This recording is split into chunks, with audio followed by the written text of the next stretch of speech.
ma'am yung sewing machine nyo. So panoorin nyo po yung full video natin sa YouTube channel, Matop Panumpang Vlog. Kasi i-upload po natin doon yung full video tutorial ng ating sewing machines. Maraming salamat po sa ma'am. God bless and more power po.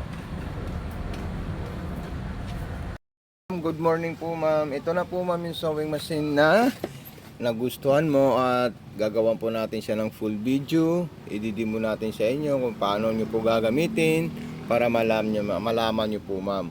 Unang-una po ma'am, ito po ma'am yung bobbin case natin. Ayan po siya. Lalagyan natin yan ng mga freebies po ma'am. So ito po siya ma'am. Ayan. Okay. Gaganyan po natin yan.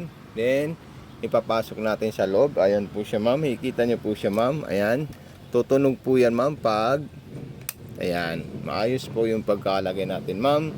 Okay. Then ito po yung sinulid natin ma'am sa itaas. Ayan po siya. Sasabit natin dito. Dire-diretso po natin dito.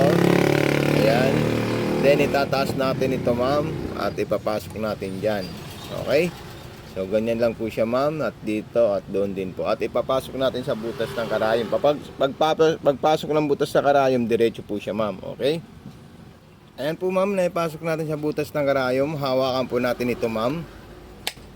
Ito para makain niya po yung sinulid sa ilalim. Ayan. Then ayun po silang dalawa. Okay.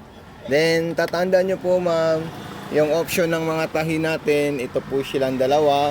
Ayan. Pag nasa street sewing, ilalagay natin sa letter M. At ito ilalagay natin sa diretso.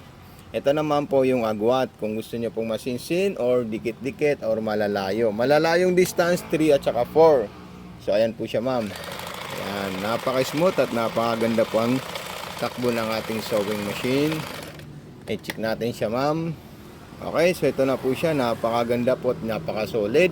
At kung gusto nyo po magkaroon po ng zigzagger ma'am, ito lang po yung ililipat nyo. At kung sakaling gusto nyo po magboborda, so ganyan lang po siya ma'am. Then zigzag po yung lalabas dyan ma'am. Ayan. Then kung gusto nyo po masinsin ma'am, ikutin nyo lang po ito ng maliit na numero. Ayan. Magkakaroon po siya ng maliit na zigzagger. At pinong-pinong zigzagger po maming sir. Okay. Then kung gusto nyo po gumawa ng mga flowers, huwag nyo po ito kakalimutan ilubog or ididiin, tapos iikutin nyo po ito ma'am. Ayan. Okay, so gagawa po tayo ng mga embroidery nya, mga design nya, para mabuo po natin siya ma'am. Okay, so ayan po siya ma'am. Ayan. Ipakita po natin sa ating video. Ayan. So ma'am, ito na po siya ma'am. Ayan, napakaganda po siya ma'am. At pwede nyo rin po siya gawing masinsin na masinsin. Kung gusto nyo po mas solid at mas pulido po yung design ng embroidery ng ating sewing machine. So ayan po. Ayan. And kung gusto nyo po magkaroon ng low speed, pwede nyo po i-adjust yung speed control. Kasi dito po sa gilid dito, may low at saka may high. Okay? So i-off ko lang po yung ilaw para hindi po siya maponder. Pag naponder, i-open nyo lang po ito para matanggalan nyo at mapalitan nyo po yung ilaw nya. Okay, so ayan po siya. Then another design naman po yung scallop. Ayan. Okay. So makukuha nyo rin po ito ma'am. Kasi pag na-receive nyo po ito, gawa nyo po siya ng video na ginagamit ko siya. Tapos isin nyo po sa akin para ma-upload ko po sa YouTube channel ko at saka sa Facebook account ko. Okay, so ayan na po siya ma'am.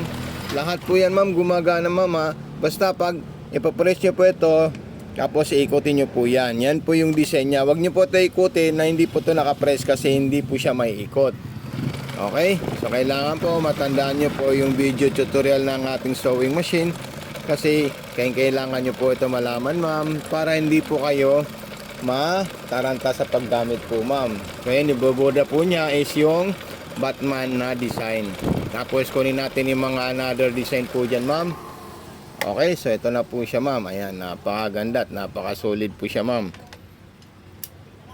At kung may katanungan naman po kayo ma'am, pwede nyo po ako mag-PM ma'am. Okay, so dito tayo sa number 10. Tapos ilalagay natin ito sa 4 para ma-full po siya ma'am. Okay? Kasi hindi pwede siya ilagay sa fine. Kasi po, dikit-dikit po yung pasada niya.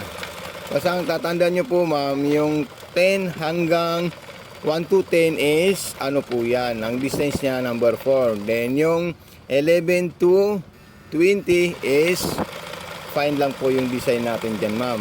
Yung design stitches po natin, ma'am, ha, naka-fine lang siya dapat. Taas natin yung karayom, tapos ganito po natin siya, mga isda kung ano-ano. Yan. Napakasarap po siya gamitin, ma'am. Napakaganda siya gamitin. Lahat po yan susubukan natin, ma'am. Okay? Lahat ng design niya yan. Isa man lang yung design na magawa niya, lahat po yan gumagana, ma'am. Talagang perfect na perfect po siya, ma'am. Ayan. Okay. Ayan, napakaganda siya at napaka-solid.